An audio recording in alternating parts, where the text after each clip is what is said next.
Hello everyone, RRB আরও নতুন একটি নোটিফিকেশন নিয়ে তোমাদের জন্য চলে এসেছে। এবার যে পোস্টটা আরআরবির তরফ থেকে পাবলিশ করা হয়েছে সেটা হলো সেকশন কন্ট্রোলারের পোস্ট। এটা খুবই একটা স্পেসিফিক পোস্ট এবং ইন জেনারেল এই পোস্টে ডাইরেক্ট রিক্রুটমেন্ট কিন্তু হয় না, কিন্তু এবার আরআরবি ডাইরেক্ট এই পোস্টের জন্য রিক্রুটমেন্ট বের করেছে। এটা ট্রাফিক ডিপার্টমেন্টের আন্ডারে একটি পোস্ট এবং এই পোস্টের জব প্রোফাইল সম্বন্ধে 99% লোকের ঠিকঠাক কোনো আইডিয়াই নেই। কিন্তু অ্যাজ এ ইঞ্জিনিয়ারিং কন্ট্রোলার, অর্থাৎ ইঞ্জিনিয়ারিং যে ডিপার্টমেন্ট হয় তার কন্ট্রোলার হিসেবে আমি যেহেতু কাজ করি এবং এই কন্ট্রোল রুমে কাজ করি এবং এই সেকশন কন্ট্রোলার বলো বা চিফ কন্ট্রোলার, এদের সঙ্গে আমার ডেইলি কাজ থাকে। তো এদের জব প্রোফাইল সম্বন্ধে আমার যতটা আইডিয়া আছে, আশা করছি খুব কম লোকেরই সেই আইডিয়াটা আছে যারা তোমাদের সঙ্গে হয়তো ভিডিও বানিয়ে শেয়ার করছে। তো আজকের এই ভিডিওতে আমি ডিটেলসে তোমাদের সঙ্গে শেয়ার করব সেকশন কন্ট্রোলার পোস্টটা অ্যাকচুয়ালি কী, এর জব প্রোফাইল কী, এই জবে তোমাদের স্যালারি কত হবে, তোমাদের ডিউটি আওয়ার্স কী হবে, জব প্রেশার কেমন, এবং তাছাড়াও আরও এই সম্বন্ধে বিভিন্ন ডিটেলস যেটা নোটিফিকেশনে অলরেডি মেনশন করা আছে। তাহলে চলো শুরু করা যাক। তো সবার আগে তোমাদেরকে বলি সেকশন কন্ট্রোলার এই পোস্টটা কি পোস্ট। এটা দেখো একটা লেভেল 6-এর পোস্ট, অর্থাৎ আরআরবি যেই দিয়ে যারা ঢুকবে অথবা আরআরবি এনটিপিসি দ্বারা স্টেশন মাস্টার পোস্ট পাবে অথবা সিসিটিসি পোস্ট পাবে, এটা সেম লেভেলের পোস্ট, এটাকে লেভেল 6-এর পোস্ট, ঠিক আছে। এবং এই যে সেকশন কন্ট্রোলার পোস্ট হবে লেভেল 6-এর পোস্ট, এটা তোমার যখন চাকরি পাবে সেকশনাল কন্ট্রোলার হিসাবে, তোমার তখন পোস্টিং হবে কন্ট্রোল রুমে, ঠিক আছে। প্রত্যেকটা ডিভিশনের একটি করে কন্ট্রোল রুম থাকে, প্রত্যেকটা জোনের, যেখান থেকে ট্রেন কী করে অপারেট করা হয় সেটা দেখা হয়। প্রত্যেকটা ট্রেন যে অপারেট করা হয় তার জন্য রেসপন্সিবল কিন্তু সেকশন কন্ট্রোলারই থাকে। তোমরা স্টেশনে দেখে যাও স্টেশন মাস্টার থাকে, একজন স্টেশন মাস্টারের জুডিশিয়াল কতটুকু থাকে, তার স্টেশন বা স্টেশনের আশেপাশে এরিয়া। কিন্তু একজন সেকশন কন্ট্রোলার হিসেবে তখন তুমি বোর্ডে বসবে, প্যানেলে বসবে। এই যে পিছনে ডায়াগ্রামটা দেখতে পাচ্ছ, এরকম বিরাট বড় প্যানেল থাকে, এখানে ট্র্যাক শো করে এবং এরকম একজন সেকশন কন্ট্রোলার কম্পিউটারের সামনে বসে থাকে। তোমার ডিউটি হবে 6 ঘন্টা, এটা শিফটিং ডিউটি এবং 6 ঘন্টায় ডিউটি হয়। কিন্তু যেই 6 ঘন্টা তুমি এরকম কন্ট্রোল রুমে প্যানেলে বসবে, যখন তুমি বোর্ডে বসবে তখন তোমার দায়িত্ব হবে যত ট্রেন তোমার এই সেকশন আছে, তোমার 70 থেকে 80 কিলোমিটার লম্বা তোমার সেকশন হতে পারে, সেই সেকশনে যত ট্রেনের মুভমেন্ট হচ্ছে তোমাকে অপারেট করা।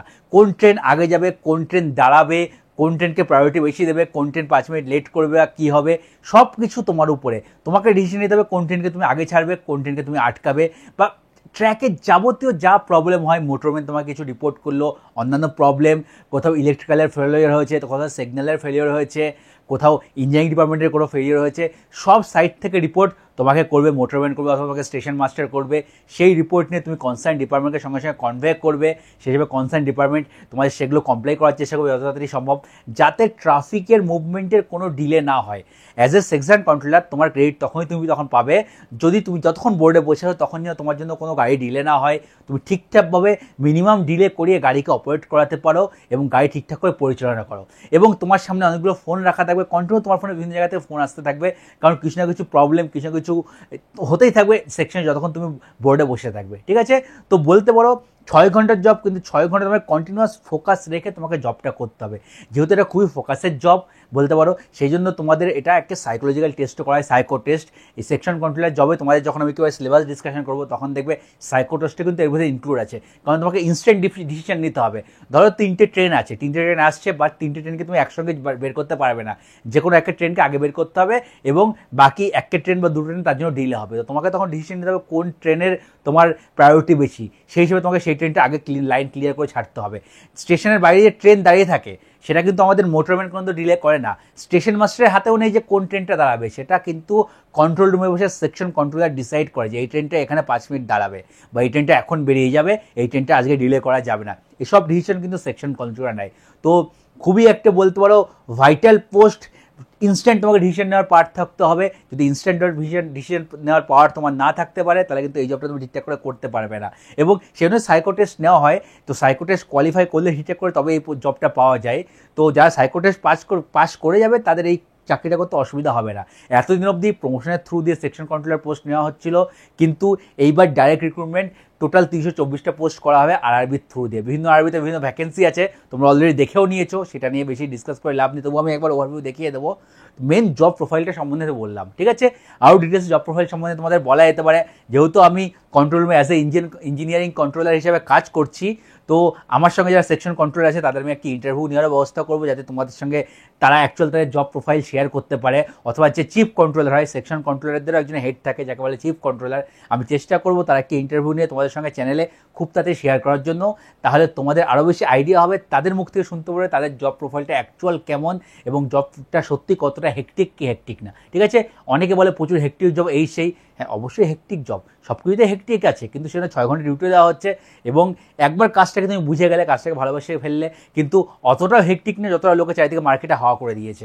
কারণ আমি দেখেছি কাজ থেকে সেকশন কন্ট্রোলারদের অবজার্ভ করেছি, চিফ কন্ট্রোলারকে অবজার্ভ করেছি, তো সব কিছু জিনিস সম্বন্ধে আমার টুকটাক আইডিয়া তো এটুকু হয়ে গেছে যে কী কতটা কাজের রেসপন্সিবিলিটি, কতটা কী নাকি। রেসপন্সিবল জব, অবশ্যই রেসপন্সিবল জব। রেসপেক্টফুল জব, হ্যাঁ অবশ্যই রেসপেক্টফুল জব। একজন স্টেশন মাস্টার, একজন সেকশন কন্ট্রোলার একই পোস্টে মানে দুজনের লেভেল 6 থাকলেও একজন সেকশন কন্ট্রোলারে বলতে পারো পাওয়ার হিসাবে স্টেশন মাস্টার থেকে আমার যতদূর ধারণা হয়েছে বেশিই থাকে। ঠিক আছে, পাওয়ার হিসাবে কিন্তু সেকশন কন্ট্রোলার পাওয়ার অনেকটা বেশি, কারণ সেকশন কন্ট্রোলার পুরো একটা সেকশনকে পুরো একেবারে রুল করে যখন বোর্ডে বসে থাকে, পুরো সেকশনের ডিসিশন তার হাতে থাকে। স্টেশন মাস্টারের শুরু ডিসিশন স্টেশনের মধ্যেই থাকে এবং সেকশন কন্ট্রোলার ইনস্ট্রাকশন দিলে সেই হিসেবে স্টেশন মাস্টার কিন্তু স্টেশনের বিভিন্ন কাজকর্ম মুভমেন্ট রিলেটেড, গাড়ি মুভমেন্ট রিলেটেড করে থাকে। ঠিক আছে, তো সেকশন কন্ট্রোলার পাওয়ার যদি বলতে পারো স্টেশন মাস্টারের থেকে কিন্তু বেশি হয়ে থাকে, সেম লেভেলে সেম স্যালারির পোস্টও।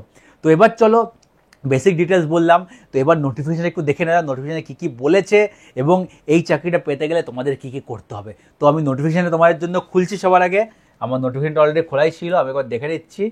তো এই হচ্ছে আমাদের নোটিফিকেশান, দেখো আমার নোটিফিকেশান, এটা হচ্ছে আমাদের নোটিফিকেশান। আমার নোটিফিকেশানটা একটু নিচেই খোলা ছিল, দেখো নোটিফিকেশানটা, এটা আমাদের নোটিফিকেশান ডেট সব দেওয়া আছে। যেটা আমাদের ডেট হয়েছে ওপেনিং অনলাইন অ্যাপ্লিকেশন 15 তারিখ থেকে শুরু হয়ে গেছে এবং 14/10 কিন্তু অ্যাপ্লিকেশন ক্লোজ হয়ে যাবে। ঠিক আছে, তো এগুলো বেসিক নোটিফিকেশন তোমরা পেয়ে যাবে, এগুলো সম্বন্ধে বলার নেই, আমি যেগুলো ইম্পর্টেন্ট সেগুলো বলছি। মেডিকেল ক্যাটাগরি, ঠিক আছে, দেখো section controller level 6, initial pay 35,400, এটা স্যালারি কত পাবে, স্যালারি কত পাবে সেটা একটু ডিসকাস করছি। ঠিক আছে, মেডিকেল স্ট্যান্ডার্ড এখানে A2 চেয়েছে এবং আপার লিমিট 33 বছর বয়স, গ্র্যাজুয়েশন লাগবে, গ্র্যাজুয়েট হতে হবে সেকশন কন্ট্রোলারে মানে চাকরিটা পেতে গেলে বা এই এক্সামে বসতে গেলে। এবং অল ওভার ইন্ডিয়া 368টা ভ্যাকেন্সি আছে, ভ্যাকেন্সি কম কিন্তু খুবই ভাইটাল পোস্ট। ঠিক আছে, ভ্যাকেন্সি কম যেহেতু শুধু আশা করছি ফর্ম ফিল আপও কম হবে, কম্পিটিশন তোমাদের কম হবে। এবং এই এক্সামটা কাদের জন্য সুটেবল, মানে এক্সামটা ক্লিয়ার করা কাদের জন্য বেশি মানে সুইটেবল, তোমরা কারা ইজিলি এক্সামটা ক্লিয়ার করতে পারে সেটা সম্বন্ধে একটু পরে বলছি। সিলেবাস থেকে সেটা তোমরা বুঝতে পারবে যে কারা তাড়াতাড়ি এই এক্সামটা হয়তো ক্লিয়ার করতে পারবে। 1 মিনিট, আমার এটা বন্ধ হয়ে গেল। তো এবার চলো নিচে তোমাদের নিয়ে যাচ্ছি আর একটু নোটিফিকেশান নিচে কী কী আছে দেখো। এগুলো সব নোটিফিকেশান সেম থাকে, তো আলাদা করে দেখার কিছু নেই। জেনারেল ইনস্ট্রাকশন, আমি ডাইরেক্ট তোমাদের সিলেবাসে যাব। ঠিক আছে, মেডিকেলে A2 ক্যাটাগরি কি তোমরা দেখে নিতে পারো, পরে আমি মেডিকেল স্ট্যান্ডার্ড গিয়ে একবার বলেও দেবো A2 ক্যাটাগরিটা কী হয়ে গেল। ঠিক আছে, তো এই যে A2 ক্যাটাগরি মেডিকেল স্ট্যান্ডার্ডটা দেখে নাও। ঠিক আছে, এখানে বলছে ডিস্টেন্স ভিশন 6/9 লাগবে উইদাউট গ্লাস। ঠিক আছে, গ্লাসটা 6/9 তোমার লাগবে, ডিস্টেন্স ভিশন নেয়ার ভিশন 6/6 লাগবে without glasses, and must pass the colour vision. ঠিক আছে, binocular vision, night vision and myopic vision, এই টেস্টগুলো পাস করতে হবে। ঠিক আছে, এখানে তো লেসিক সম্বন্ধে কিছু দেওয়া নেই, লেসিক সার্জারি সম্বন্ধে কিছু দেওয়া নেই। স্টেশন মাস্টারের ক্ষেত্রে দেখবে লেখা থাকে যে লেসিক থাকলে অ্যালাউ করবে, কিন্তু এখানে লেসিক সম্বন্ধে কিছু দেওয়া নেই, তো এই জিনিসটাও খেয়াল রাখো। ঠিক আছে, এটা আমাদের মেডিকেল স্ট্যান্ডার্ড হয়ে গেল। তারপরে যদি আমরা নিচে যাই, এজ লিমিট দেওয়া আছে 20 থেকে 33 বছর হলে তোমরা বসতে হবে, প্লাস এজ রিল্যাক্সেশনও এখানে দেওয়া আছে। তো এরপরে যেটা আমাদের ফিস 500-250টা স্ট্যান্ডার্ড রেলের ফিস সেটা দেওয়া আছে। আমরা এবার যাব মেন যেটা হচ্ছে সিলেবাস সম্বন্ধে। ঠিক আছে, সিলেবাসটা আরও নিচে আছে, চলো সিলেবাসটা দেখা যাক কী কী আছে, এক্সাম প্যাটার্ন কী, যেটা আর কি তোমাদের মেন জানতে হবে। তো আমি সিলেবাসটা আছে একটু নিচেই আছে আই থিঙ্ক, তো দেখে নিচ্ছি, দাঁড়াও।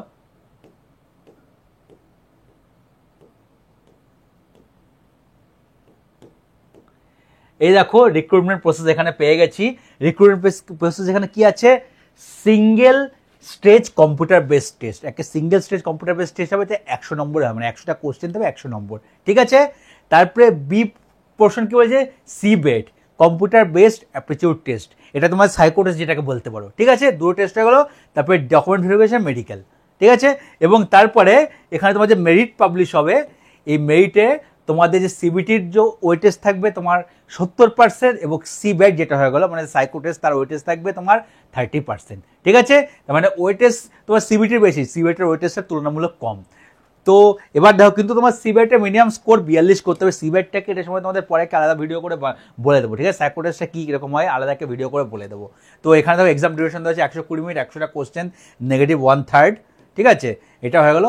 সিলেবাসটা মিলিয়ে দেখো, সিলেবাস এখানে 3টে পার্টে আছে। প্রথমে যে পার্ট হলো অ্যানালিটিক্যাল অ্যান্ড ম্যাথমেটিক্যাল ক্যাপাবিলিটি, এটা পার্ট 1 সিলেবাস দেখা একটু বলছি। পার্ট 2 দেখো লজিক্যাল ক্যাপাবিলিটি, আর আমাদের পার্ট 3 হলো মেন্টাল রিজনিং। এই 3টে পার্টে সিলেবাস ভাগ করা আছে। তো যাই যাই দেখতে হচ্ছে সব কিন্তু ম্যাথ আর লজিক্যাল রিজনিং এই রিলেটেড পার্ট, মানে সম্পূর্ণ বলতে ম্যাথ আর রিজনিংয়ের উপরে বেস করে সিলেবাস আছে। এবং তোমার যেটা এক্সাম হবে 100 নম্বর, এখানে দেখো অ্যানালিটিক্যাল অ্যান্ড ম্যাথমেটিক্যাল ক্যাপাবিলিটি, এখান থেকে তোমার 60টা কোশ্চেন আসছে, লজিক্যাল ক্যাপাবিলিটি থেকে 20টা কোশ্চেন আসছে, এবং মেন্টাল রিজনিং 20, টোটাল 100। তার মানে আর তোমাদের কিচ্ছু পড়তে হবে না। যারা একটু সায়েন্স ব্যাকগ্রাউন্ড থেকে বিলং করে আমার মতে, বা যাদের ম্যাথ আর রিজনিংকে একটু স্ট্রং, তারা কিন্তু এটা ইজিলি ক্র্যাক করতে পারে। যারা ব্যাঙ্কিংয়ের জন্য প্রিপারেশন করে তাদের জন্য এটাকে খুব ভালো এক্সাম বলতে পারো, দিতে পারে। এক্সট্রা কিছু হয়তো খুব বেশি পড়তে হবে না, কিন্তু সিলেবাস তাদের কভার হয়ে যাবে। এবার দেখো কী কী আছে। প্রথমে যে পার্টটাগুলো 60 নম্বর, সেখানে কী কী আছে দেখো। 60 নম্বরের যে পার্টটা আছে অ্যানালিটিক্যাল অ্যান্ড ম্যাথমেটিক্যাল ক্যাপাবিলিটি, এখানে আছে নাম্বার সিস্টেম, রেশিও, প্রপোর্শন, এগুলো আমরা অলরেডি পড়ি। Average, percentage, profit loss, discount, time, speed, distance, power and work, algebra, linear equation, arithmetic progression, LCF, HCF, geometry, area, volume, probability and statistics, এটা only basic level. এটা অনেকে পড়ে না, কিন্তু এখানের জন্য এটা একটু পড়তে হবে। বেসিকটা এখানে বলেছে অনলি বেসিক লেভেল, খুব হার্ড কিন্তু আসবে না। তো এই জিনিসটা জেনারেলি পড়ে না সবাই, তো এটুকু পড়ে নেয়। বাকি সব ম্যাথের নর্মাল সিলেবাস যা রেলে থাকে এটুকুই আছে, ঠিক আছে? তার সঙ্গে বি পার্ট আছে ডাটা অ্যানালাইসিস অ্যান্ড ইন্টারপ্রিটেশন। এখানে কি আছে? মাল্টি সোর্স ডাটা অ্যানালাইসিস, ঠিক আছে? এক্সামিনেশন করতে হবে analysis and interface, drawing from text, tabular data and data represented graphically. Graphically বলতে কি আছে? চার্ট হয়ে গেল, গ্রাফ হয়ে গেল, স্ক্যাটার প্লট হয়ে গেল, পাই চার্ট হয়ে গেল, ঠিক আছে? তারপরে তোমার ডাটা সাফিসিয়েন্সি, ডাটা অ্যারেঞ্জমেন্ট, এগুলো সব আমরা কিন্তু যখন রিজনিং পড়ি তার মধ্যে কম বেশি পড়েই থাকি। বিভিন্ন গ্রাফ অ্যানালাইসিস, চার্ট অ্যানালাইসিস এগুলো পড়ে থাকি। তো এই জিনিসগুলোই একটু প্র্যাকটিস করতে হবে। এটুকু করলে তোমার 60 নম্বর। তো এগুলো সবই আমরা কিন্তু ম্যাথ রিজনিং যখন পড়ি কম বেশি পড়ে থাকি। একে দুটো টপিক তোমার পড়া না থাকলে সেগুলো পড়বে। সব জায়গাতে ইউটিউবে অনেক ফ্রি লেকচার আছে, দেখলেই তোমরা কিন্তু টপিক ওয়াইজ নাম দেবে, তোমরা তার সম্বন্ধে ডিটেলস লেকচার পেয়ে যাবে। তো এগুলো বিশেষ কিছু না। এটা হয়ে গেলো। তারপরে যে সেকেন্ড পার্ট হয়ে গেলো 20 নম্বরের লজিক্যাল ক্যাপাবিলিটি। এখানে কি আছে? লজিক্যাল রিজনিংয়ের মধ্যে আছে বাইনারি লজিক হয়ে গেল, সিলোজিজম, ক্লক, ক্যালেন্ডার, ঠিক আছে? Assumption, blood relation, family tree, solving logic based পাজেলস, এটাও রিজনিংয়ের পার্ট একটা বলতে পারো। আর এর সঙ্গে একটা বি পার্ট কি আছে?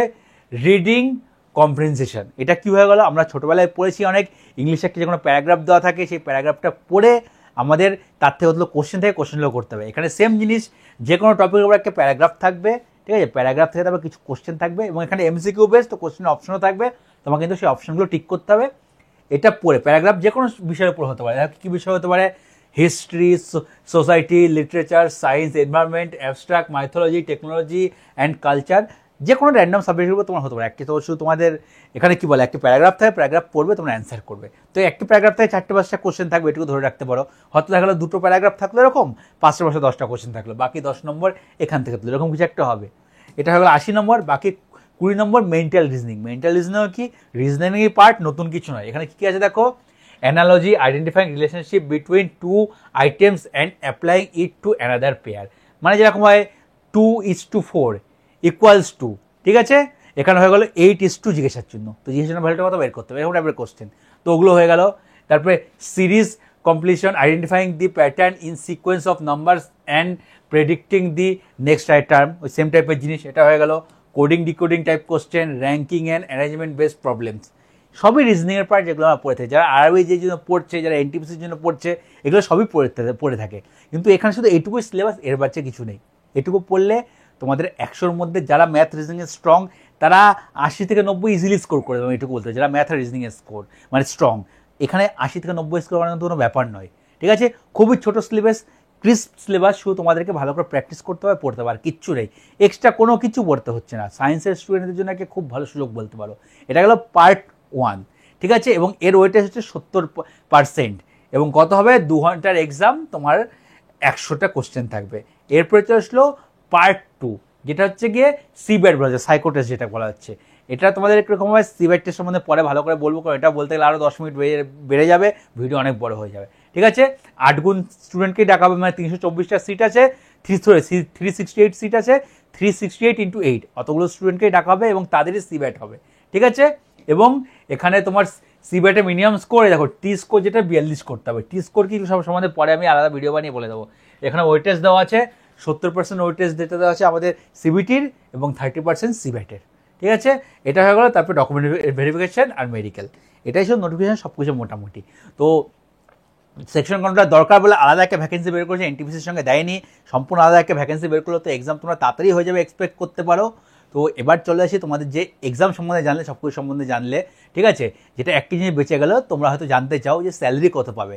তো দেখো, তোমাদের ট্রেনিং কমপ্লিট হওয়ার পরে মোটামুটি তোমাদের 75 থেকে 80,000 টাকা স্যালারি কিন্তু তোমরা ইন হ্যান্ড পাবে, মোটামুটি কম বেশি ধরে রাখতে পারো। আমি চলো একটু ব্রেকডাউন করে তোমাদের দেখাচ্ছি, আমার অলরেডি ব্রেকডাউন করে রাখাই আছে, আমি তোমাদেরকে দেখাচ্ছি। চলো, এই দেখো, যখন তোমার ট্রেনিং হবে, ট্রেনিংয়ের সময় বেসিক তোমাদের 35,400 পাবে, প্লাস ডিএ পাবে। ট্রেনিংয়ে 1 বছর সেকশন কন্ট্রোলার হবে, বেসিক প্লাস ডিএ তখন পাবে। তো ডিএ আমি এখানে 65% লিখেছি। কেন 65% লিখেছি? আজকের দিনে দাঁড়িয়ে আমাদের 58% ডিএ মোটামুটি কনফার্ম হয়ে গেছে, নেক্সট মাস থেকে পাবো।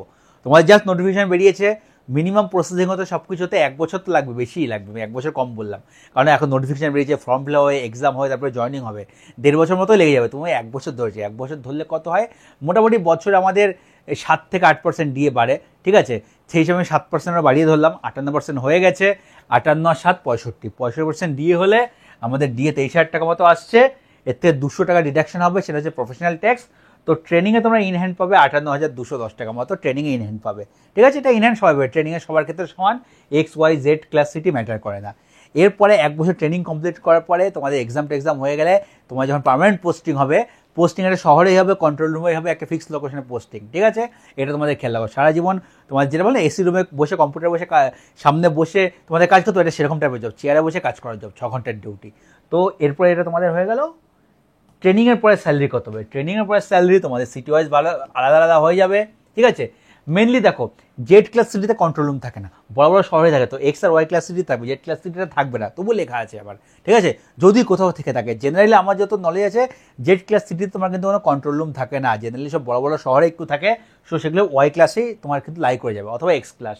তো সেটা যদি হয়, বেসিক 36,500, 1 বছর পরে বেসিক রিভিশন হবে, নেক্সট বেসিক এটা 35,400 থেকে বের হয়ে যাবে 36,500 দিয়ে 72%, আরও 7% বাড়িয়ে ধরলাম।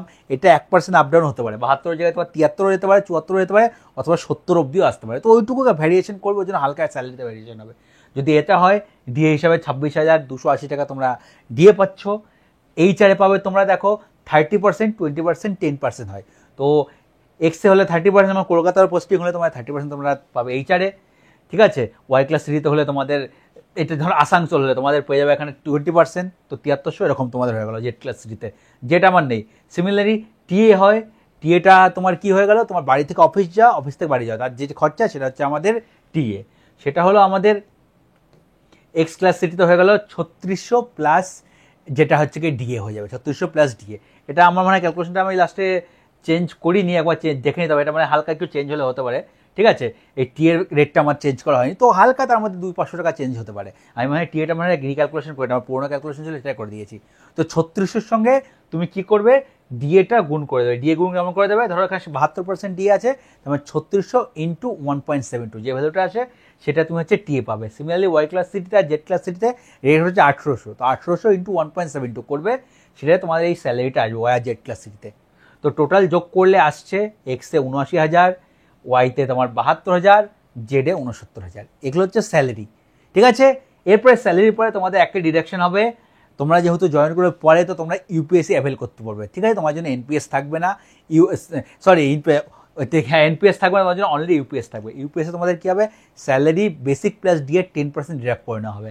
তো বেসিক প্লাস 10% ডিডাক্ট করে নেওয়া হলে তোমাদের এত টাকা মোটামুটি আসবে, ঠিক আছে। যেটা বেসিক প্লাস ডিএ 10% হয়, বেসিক প্লাস ডিএ করবে, বেসিক প্লাস ডিএ তার 10% করে দেবে, তো 6,200 টাকা মতো আসছে।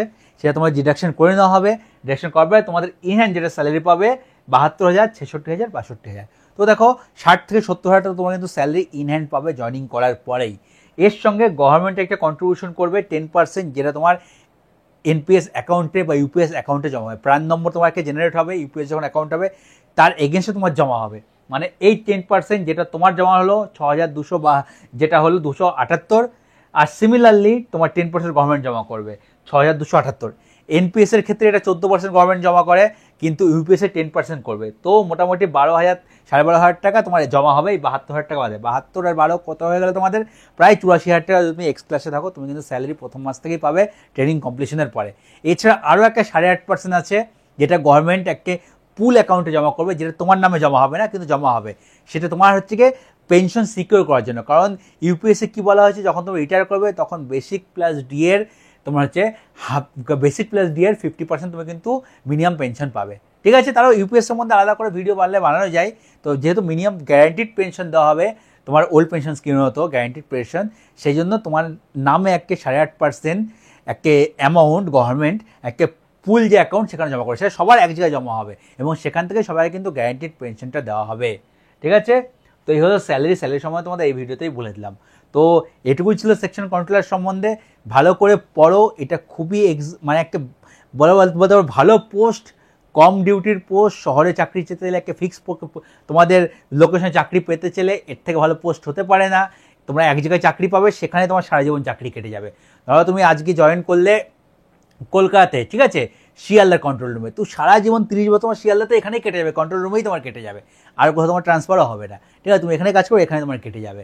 কলকাতা মেট্রোয় তুমি চাকরি পেলে, ধরো কথা, কলকাতা মেট্রোর ভ্যাকেন্সি বেরোয়নি, কথাবার্তা বলছি, মেট্রো রুমের মেট্রোর যে কন্ট্রোল রুম পার্কশিট, সেখানে তোমার 30 বছরের সার্ভিস লাইফ কেটে যাবে।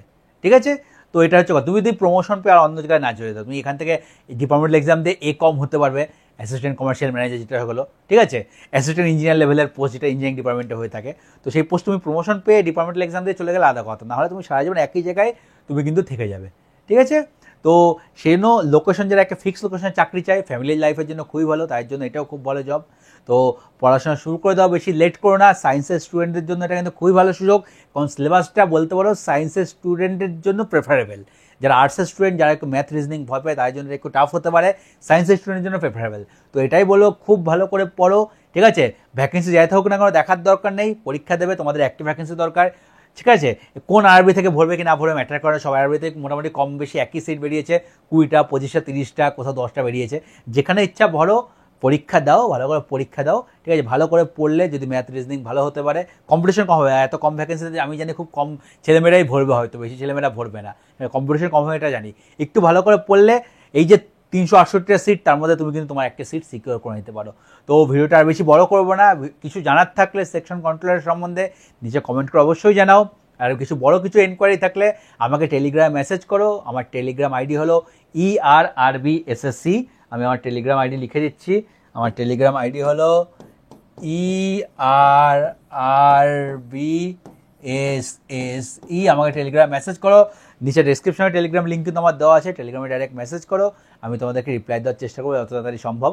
ঠিক আছে, আরও কিছু জানার থাকলে বা ভিডিওটা ভালো লেগে থাকলে বন্ধুদের সঙ্গে অবশ্যই শেয়ার করো। আর ভিডিওটা ভালো লেগে থাকলে লাইক অ্যান্ড সাবস্ক্রাইব করতেও কিন্তু ভুলো না। ভিডিওটা আমি এখানেই শেষ করছি, খুব শিগগিরই নতুন একটা ভিডিওতে তোমার সঙ্গে দেখা হচ্ছে।